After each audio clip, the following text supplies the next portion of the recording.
নমস্কার সকলকে। কে কেমন আছেন কমেন্ট করে জানাতে কিন্তু ভুলবেন না। তো আজকে হচ্ছে সন্ধ্যায় নিরামিষ সিঙ্গারা বানানো হচ্ছিল।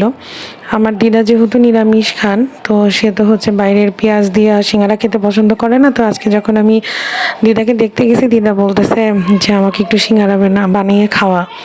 তো যেহেতু বয়স্ক মানুষ খেতে চাইছে, আর তারপরেই মাকে এসে বলার পর মাই আজকে প্রিপারেশানগুলো করেছে, আমি জাস্ট সাথে সাথে একটু খালি সাহায্য করেছি। তো প্রথমেই হচ্ছে আটাটা ভালো করে, যেহেতু ময়দা ছিল না, আমরা আটা দিয়েই করেছি।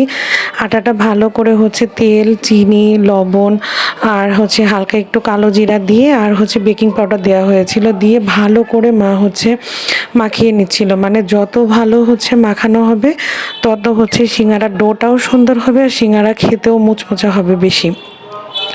তো ভালো করে মুথে নেওয়ার পরে হচ্ছে জল দিয়ে ভালো করে একদম মানে এরকম একটা শেপ চলে আসে। এইভাবে শেপ আসলেই বোঝা লাগবে যে একদম আটা কারাটা পারফেক্ট হয়েছে।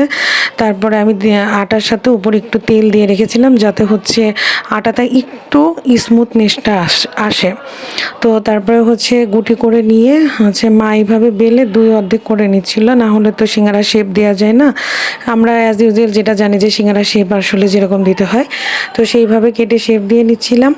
আর এখানে হচ্ছে মা সবজিটা রান্না করে নিয়েছিল, আলু, গাজর, এর মধ্যে ছিল হচ্ছে বাদাম আর হচ্ছে এটা হচ্ছে কালো জিরা, শুকনো মরিচ, তেজপাতা ফোড়ন দিয়ে গুঁড়া যত মশলা আছে সব কিছু অ্যাড করে এই সবজিটা বানাই। এটার টেস্টটা অনেক ভালো হয়।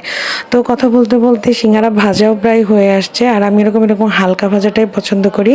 তো ভাজার পরে এই যে বাটিতে দিয়ে দিয়েছে, প্রথমে হচ্ছে বাবাকে দিয়ে সার্ভ করলাম। তো বাবা বললো যাক ভালো হয়েছে। বাবা আবার একটু ক্রিস্পিটা বেশি পছন্দ করে, কিন্তু আমার আবার একটু হালকা ভাজাটাই পছন্দ। আর এই যে আমি নিয়ে নিলাম, খেতে কিন্তু দুর্দান্ত হয়েছিল।